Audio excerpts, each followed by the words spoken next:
একজন শিক্ষক বলতেন, জীবনে যা কিছুই করো না কেন নিজের সুখের চাবিকাঠি অন্যের কারো হাতে তুলে দিও না। কখনোই কারো উপর এত বেশি নির্ভরশীল হবে না যে তাদের সামান্য অবহেলাতেই তোমার মন খারাপ হয়ে যায়, বিশেষ করে মানসিকভাবে। তোমার মন খারাপ? তাহলে হেমন্তের গান শোনো, নিজের জন্য এক কাপ ধোয়াটা কফি বানাও, বিকেলের মিষ্টি রোদে আপন মনে হাঁটো, কিংবা প্রিয় লেখকের বইয়ে ডুব দাও। যদি কোনো সৃজনশীলতা থাকে তবে সেটাই হোক তোমার সঙ্গী। অন্যকে ব্যঙ্গ করে স্ট্যাটাস দেওয়া, নিজের দুঃখ দুর্বলতা সবার সামনে প্রকাশ করা, এগুলো কোনো পরিণত মানসিকতার পরিচয় নয়।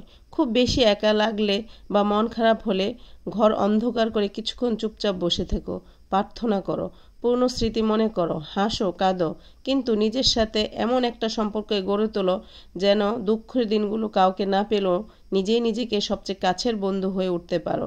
যদি কোনো কাজ সফল হও, নিজেকে পুরস্কৃত করো।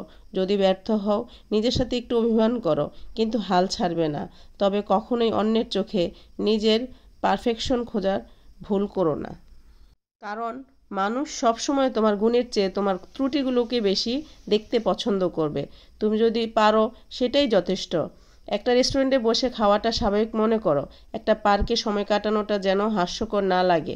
নিজেকে আর্থিকভাবে স্বাধীন করো, যাতে মুড অফ থাকলে নিজের জন্য একটু চকলেট কিনতে পারো, নিজের জন্মদিনে নিজেকে একটা সুন্দর উপহার দিতে পারো।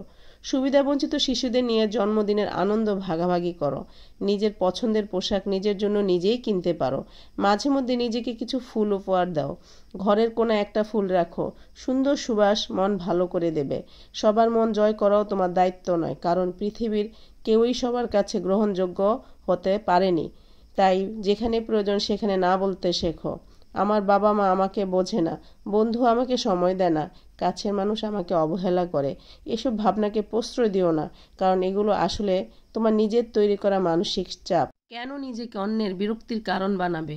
বরং এমন এক ব্যক্তিত্ব গড়ে তোলো যাতে তোমার উপস্থিতি সম্মানের অনুভূতি সৃষ্টি করে। একসময় বুঝতে শিখেছি, আমি সবার জন্য থাকলেও কেউ আমার জন্য নেই। যাদের পাশে দাঁড়িয়েছিলাম তাদের জন্য রাত জেগে শুনেছিলাম কষ্টের গল্প, তারা আজ আমার খোঁজ রাখে না। জীবন বড় অদ্ভুত। যতদিন তোমার দরকার আছে ততদিনই তুমি মূল্যবান। কিন্তু একদিন যদি ক্লান্ত হয়ে বলো আমারও কষ্ট হয়, তখন দেখবে কেউ পাশে নেই। প্রয়োজন ফুরালেই সম্পর্ক বদলে যায়, আর এটাই বাস্তব। আল্লাহ কখনো কাউকে নিরাশ করে না। আল্লাহর উপর বিশ্বাস রাখো, সময় মতো সব আশা পূরণ হয়ে যাবে ইনশাআল্লাহ। আল্লাহর উপর ভরসা করলে তিনি কাউকে হতাশ করেন না, সব কিছু দিয়ে দেন।